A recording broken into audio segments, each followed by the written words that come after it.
Shalom adik-adik, jumpa lagi bersama Kakak Adi dan Kak Polina dalam ibadah online Sekolah Minggu Gereja Pojumat Kanaan. Ya adik-adik, sekarang kita akan memulai ibadah Sekolah Minggu kita. Untuk itu, mari kita tinggalkan sejenak aktivitas kita. Mari kita bangkit berdiri, kita mengangkat pujian Yes, Yes, Yes, Kereta Api.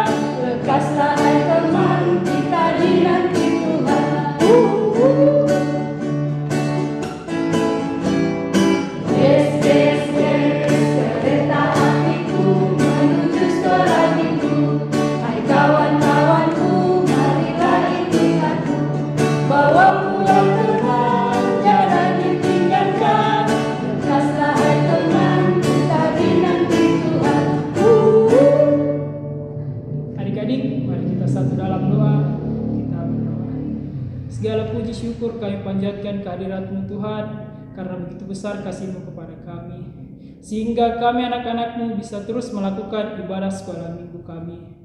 Tuhan, berkati ibadah sekolah minggu kami dari awal, pertengahan, hingga berakhirnya. Kiranya bisa jadi seturut dengan kehendak-Mu saja.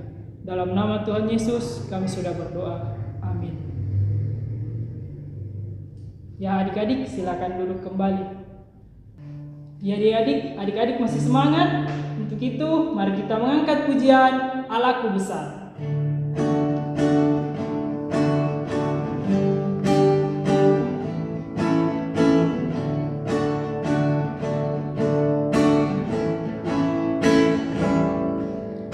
Allahku besar, kuat dan perkasa, tiada yang mustahil baginya.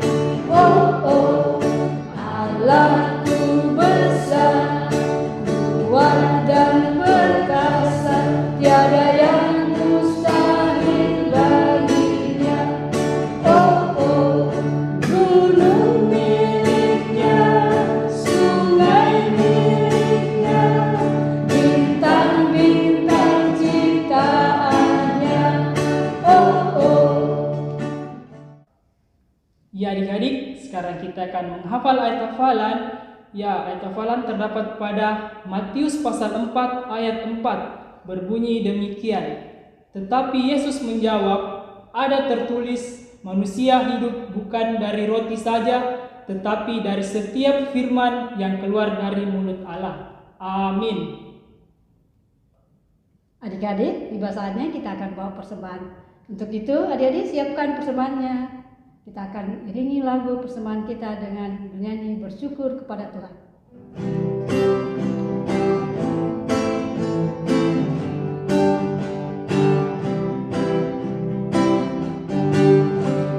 Bersyukur kepada Tuhan, bersyukur kepada Tuhan, sebab Dia baik. Bersyukur kepada Tuhan, bersyukur kepada Tuhan.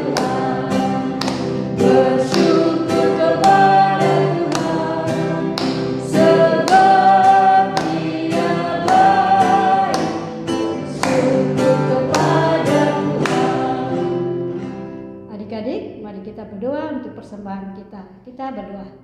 Tuhan Yesus yang baik, terima kasih Tuhan sudah boleh beri kami kesempatan untuk boleh membawa persembahan kami. Berkati persembahan kami ini Tuhan, agar dapat dipakai untuk pelayanan sekolah minggu kami. Dalam nama Yesus kami berdoa. Amin. Ya adik-adik, sekarang tiba saatnya kita akan mendengarkan firman Tuhan yang akan dibawakan oleh Kakak Rina. Namun sebelum itu, mari kita angkat pujian Kitab Suci Hartaku.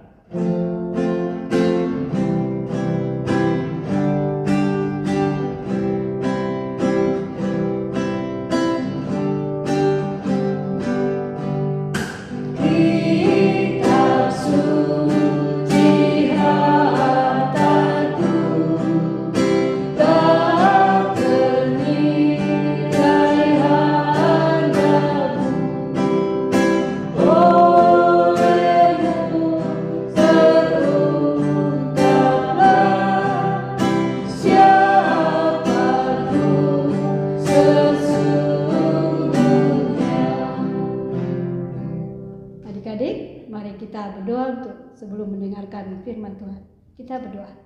Tuhan Yesus, terima kasih kami boleh bersama-sama mendengarkan firman. Pasang telinga, hati, pikiran kami arahkan kepadamu Tuhan, sehingga apa yang kami baca renungkan bersama kami boleh mengerti. Terima kasih Tuhan Yesus, berkat Kakak Rini yang akan menyampaikan firman-Mu. Dalam nama Yesus kami berdoa. Amin. Shalom adik-adik, kembali di hari Minggu ini kita akan belajar mengenai kebenaran firman Tuhan. Dan pada hari ini pembacaan kita terambil dari Lukas 4 ayat yang ke-16 sampai ayatnya yang ke-30. Kakak ulangi, pembacaan kita hari ini terambil dari Lukas 4 ayatnya yang ke-16 sampai ayatnya yang ke-30. Kakak akan bacakan untuk kita bersama-sama. Kalau adik-adik sudah siap dan sudah mendapatnya, mari kita baca bersama-sama. Lukas pasalnya yang keempat, ayat ke-16 sampai ayatnya yang ke-30 berbunyi demikian. Yesus ditolak di Nazaret. Ia datang ke Nazaret tempat ia dibesarkan, dan menurut kebiasaannya pada hari Sabat, ia masuk ke rumah ibadah lalu berdiri hendak membaca dari Alkitab. Kepadanya diberikan kitab Nabi Yesaya, dan setelah dibukanya, ia menemukan nas di mana ada tertulis, Roh Tuhan ada padaku, oleh sebab ia telah mengurapi aku untuk menyampaikan kabar baik kepada orang-orang miskin, dan ia telah mengutus aku untuk memberitakan pembebasan kepada orang-orang tawanan, dan penglihatan bagi orang-orang buta, untuk membebaskan orang-orang yang tertindas, untuk memberitakan tahun rahmat Tuhan telah datang.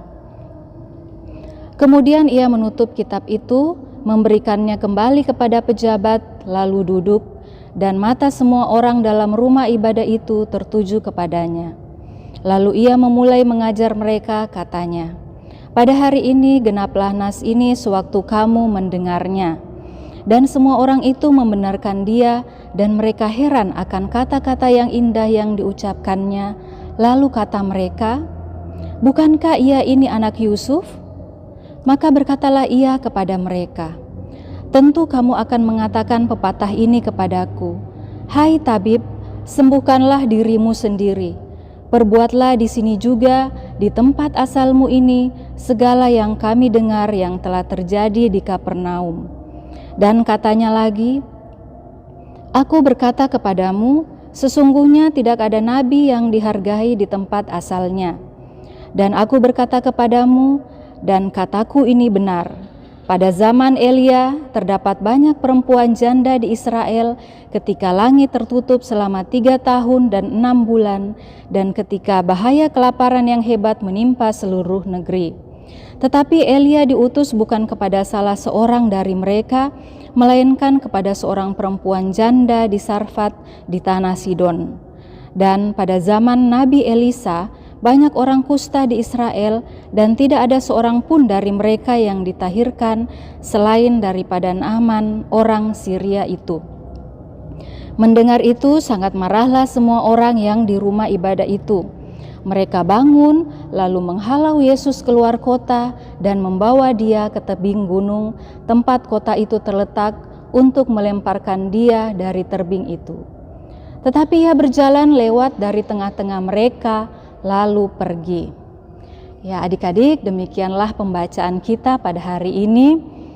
Dari pembacaan kita dapat melihat bahwa pada saat itu Tuhan Yesus bersama kedua orang tuanya, ayah dan ibunya Maria dan Yusuf, pergi ke kota tempat Yesus dibesarkan. Nah, adik-adik, kota apakah itu? Ya, kota itu adalah kota Nazaret. Itulah mengapa Yesus selalu dikatakan Yesus dari Nazaret, karena Nazaret merupakan tempat di mana Tuhan Yesus dibesarkan. Nah, pada waktu itu ketika Yesus jalan-jalan ke kota Nazaret, semua orang yang ada di Nazaret mengenal Yesus dan kedua orang tuanya. Yesus pun mengenal baik keadaan dan kebiasaan di kota itu. Dan seperti kebiasaan Tuhan Yesus ketika ia berada di Nazaret, pada waktu hari Sabat, apa yang dilakukan Yesus? Ya, ia pergi ke rumah ibadah. Nah, pada saat Tuhan Yesus tiba di rumah ibadah, ia melihat semua umat sedang beribadah, sedang mendengarkan firman Tuhan. Dan pada saat itu juga Tuhan Yesus diminta untuk membacakan kitab atau firman Tuhan. Lalu Tuhan Yesus pun segera mengambil gulungan kitab, lalu ia membacakan sebuah kitab yang ditulis oleh Nabi Yesaya. Nah, apakah yang dibaca Tuhan Yesus adik-adik? Nah, mari kita lihat ayatnya yang ke-18. Ayatnya yang ke-18 dan ayatnya yang ke-19. Kakak bacakan sekali lagi ya apa yang dikatakan Tuhan Yesus. Roh Tuhan ada padaku, oleh sebab ia telah mengurapi aku untuk menyampaikan kabar baik kepada orang-orang miskin, dan ia telah mengutus aku untuk memberitakan pembebasan kepada orang-orang tawanan dan penglihatan bagi orang-orang buta, untuk membebaskan orang-orang yang tertindas, untuk memberitakan tahun rahmat Tuhan telah datang. Nah adik-adik, setelah Tuhan Yesus membacakan kitab tersebut, lalu ia menggulung kembali kitab tersebut dan menyimpannya. Lalu kemudian apa yang Tuhan Yesus lakukan adik-adik? Ya, Tuhan Yesus lalu mengajar kepada semua umat yang ada di dalam rumah ibadah itu. Apa yang Yesus katakan? Nah, coba adik-adik yang sudah bisa membaca, lihat ayatnya yang ke-21. Di situ Tuhan Yesus berkata, pada hari ini genaplah nas ini sewaktu kamu mendengarnya. Maksudnya apa ya adik-adik? Coba kita baca sekali lagi. Pada hari ini genaplah nas ini sewaktu kamu mendengarnya.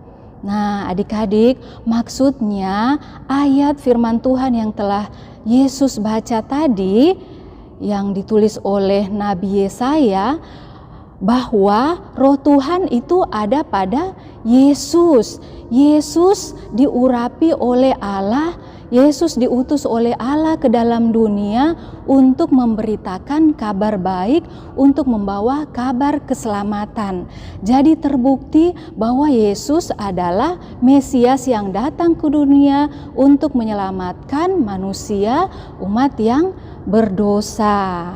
Nah adik-adik, orang banyak yang ada di rumah ibadah pada waktu itu, mereka semua berkata, oh iya benar sekali apa yang dikatakan oleh Yesus. Tetapi tidak beberapa lama kemudian mereka berpikir lagi, bukankah Yesus ini adalah anak seorang tukang kayu? Masa anak seorang tukang kayu adalah Mesias? Tidak mungkin. Wah adik-adik, orang banyak mulai tidak percaya. Mereka meragukan bahwa Yesus adalah Mesias yang dijanjikan oleh Allah. Karena apa adik-adik? Karena mereka menganggap bahwa Tuhan Yesus ini adalah hanya seorang anak tukang kayu. Masa anak tukang kayu adalah Mesias? Nah, adik-adik, mereka akhirnya orang banyak ini lalu marah-marah. Mereka marah-marah kepada Tuhan Yesus. Tidak betul apa yang dia katakan. Bahkan mereka menganggap Tuhan Yesus ini mempermainkan kitab suci atau firman Tuhan yang telah dibacanya waktu itu, adik-adik. Mereka menganggap bahwa Tuhan Yesus ini bernubuat yang tidak-tidak, adik-adik. Nah, adik-adik, melihat penolakan orang banyak yang ada di rumah ibadah waktu itu, apa yang Yesus lakukan? Lalu Yesus keluar dari rumah ibadah itu. Apa yang dilakukan oleh orang banyak? Adik-adik, ternyata mereka mengikuti Yesus sambil marah-marah. Mereka masih marah-marah lalu meneriaki Tuhan Yesus. Mereka mengikuti Tuhan Yesus dari belakang sambil berteriak-teriak marah-marah kepada Tuhan Yesus. Bahkan adik-adik, apa yang mereka lakukan? Mereka membawa Tuhan Yesus ke sebuah tebing dan hendak melemparkan Tuhan Yesus dari tebing tersebut. Wah, adik-adik, ternyata orang banyak itu benar-benar marah ya, sehingga mereka mau menjatuhkan Tuhan Yesus dari atas tebing. Tapi apa yang Tuhan Yesus lakukan, adik-adik? Apakah Tuhan Yesus marah? Ya, tidak ya adik-adik. Apa yang Tuhan Yesus lakukan? Ia lalu berjalan melalui kerumunan orang banyak itu dan pergi dari situ.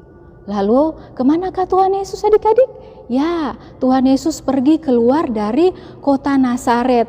Ya, pergi ke daerah-daerah atau ke kota-kota di Galilea, dan Tuhan Yesus memulai melakukan pelayanannya di kota-kota tersebut. Nah, adik-adik, di Alkitab dikatakan bahwa karena orang Nazaret sudah menolak Tuhan Yesus, sehingga Tuhan Yesus tidak melakukan mujizat di kota tersebut, di kota tempat Tuhan Yesus dibesarkan. Hanya tercatat bahwa Tuhan Yesus hanya menyembuhkan beberapa orang sakit saja di kota tersebut, karena orang banyak yang ada di Nazaret menolak Tuhan Yesus. Ya, adik-adik, dengan alasan yang kecil sekali, dengan alasan bahwa Tuhan Yesus hanyalah anak seorang tukang kayu, sehingga mereka menolak Yesus sebagai Mesias, sebagai juru selamat dalam kehidupan mereka. Nah, adik-adik, apakah kita mau seperti orang Nazaret yang menolak Tuhan Yesus? Ya, tidak demikian ya adik-adik. Walaupun kita tidak melihat, tetapi kita percaya bahwa Tuhan Yesus adalah Mesias. Tuhan Yesus adalah juru selamat yang diutus oleh Tuhan untuk masuk ke dalam dunia, menebus dosa-dosa kita, menyelamatkan kita menuju kehidupan yang kekal. Nah, adik-adik, apa buktinya bahwa Tuhan adalah Mesias? Ya, ia rela menderita, berkorban, bahkan mati di kayu salib untuk menebus dosa kita, manusia, umat yang berdosa. Sampai sekarang pun Tuhan masih tetap menyertai kita. Ia dapat menyatakan bahwa ia adalah juru selamat dalam kehidupan kita. Contohnya, ketika kita dalam kesusahan, Tuhan Yesus memberi kelegaan, memberikan sukacita, memberikan jalan keluar kepada kita. Ketika kita sedang sakit, apa yang Tuhan Yesus lakukan? Ya, Tuhan Yesus memberi kesembuhan kepada kita sehingga kita dapat kembali sehat. Nah, adik-adik, Tuhan Yesus itu adalah Mesias, juru selamat yang sangat baik dalam kehidupan kita. Adik-adik mau percaya teguh kepada Tuhan, mau percaya bahwa Tuhan Yesus adalah Mesias, satu-satunya penolong dalam kehidupan kita, ya mari kita bersama-sama berpegang teguh pada iman percaya kita bahwa satu-satunya Mesias juru selamat dalam kehidupan kita adalah Tuhan Yesus. Ya, amin. Ya, adik-adik, demikianlah cerita kita pada hari ini, dan ayat hafalan untuk minggu depan. Ya, adik-adik boleh buka bersama-sama Mazmur 28 ayat 7 bagian A. Kakak ulangi sekali lagi, Mazmur 28 ayat 7 bagian A, berbunyi demikian. Tuhan adalah kekuatanku dan perisaiku, kepadanya hatiku percaya. Amin. Ya adik-adik, sesaat tadi kita telah mendengarkan cerita yang dibawakan oleh Kakak Rina. Untuk itu mari kita merespon firman Tuhan yang telah kita dengar dengan pujian Yesus itulah satu-satunya.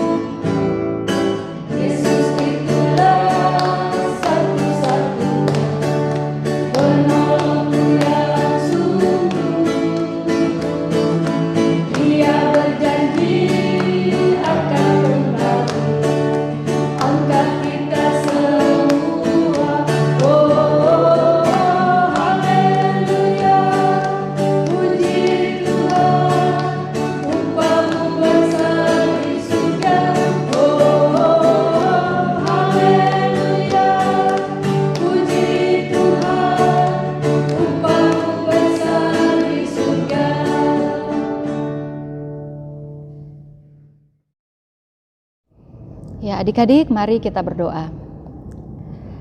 Tuhan Yesus yang baik, Juru Selamat kami dalam kehidupan kami, terima kasih Tuhan karena Engkau sudah memberikan kami waktu dan kesempatan di mana kami anak-anak-Mu sudah bernyanyi, memuji dan memuliakan nama-Mu. Teristimewa Tuhan, kami sudah mendengarkan firman-Mu yang begitu indah bagi kami semua. Terima kasih Tuhan karena Engkau sudah masuk ke dalam dunia, hadir di dalam dunia untuk menjadi penolong, untuk menjadi Mesias, untuk menjadi juru selamat dalam kehidupan kami. Mampukan kami semua anak-anak-Mu Tuhan untuk memegang teguh iman percaya kami, untuk mempercayai Engkau sebagai satu-satunya juru selamat dalam kehidupan kami, sehingga kami dapat menjadi saluran berkat bagi sesama kami dimanapun kami berada. Terima kasih Tuhan, terima kasih. Pada saat ini kami juga berdoa untuk kami semua anak-anak-Mu Tuhan, kami yang beribadah di rumah kami masing-masing, berkati kami, berikan kami kekuatan, berikan kami kesehatan, jauhkan kami daripada sakit penyakit, sehingga kami dapat menjalani aktivitas kami seperti biasa dalam keadaan sehat, seturut dengan kehendak-Mu. Kami berdoa buat kami semua Tuhan dalam jenjang pendidikan kami masing-masing, kami dari TK sampai SMA Tuhan, Tuhan berkati kami dalam pendidikan kami, berikan kami kekuatan, kemampuan di dalam kami belajar, agar kami dapat belajar dengan tekun, sehingga kelak kami dapat menggapai apa yang kami cita-citakan.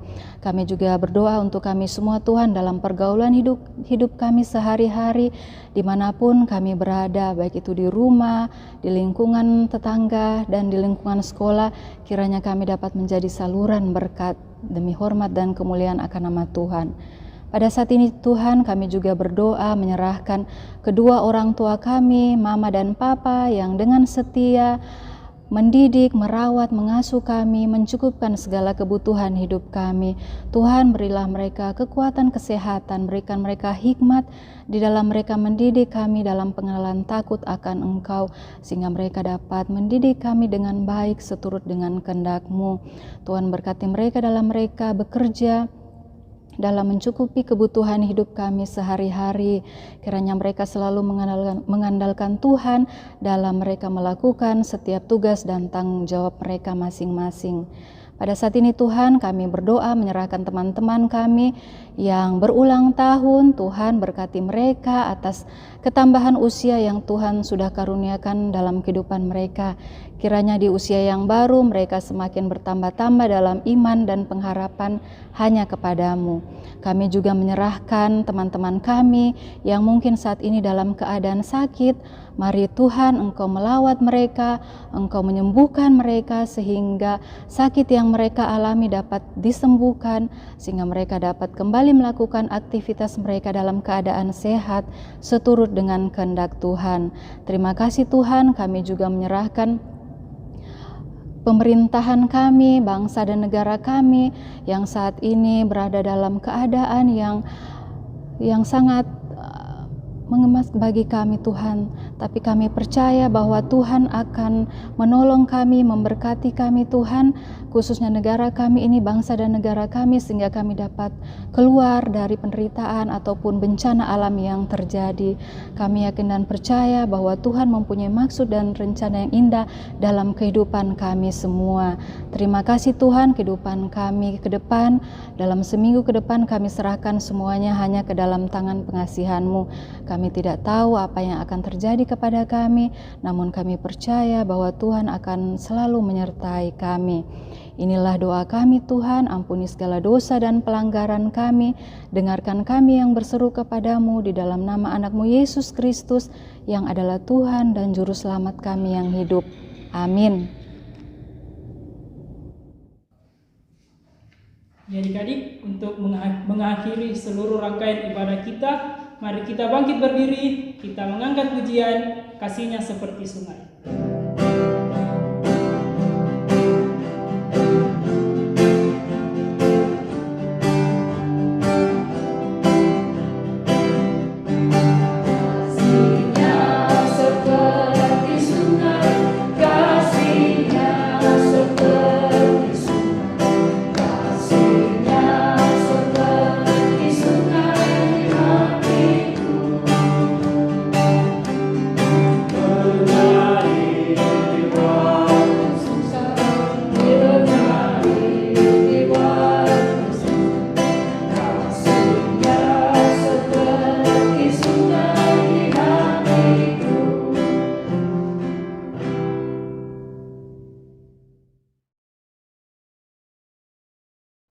Adik-adik, demikianlah ibadah kita hari ini. Selamat hari Minggu. Tuhan Yesus memberkati.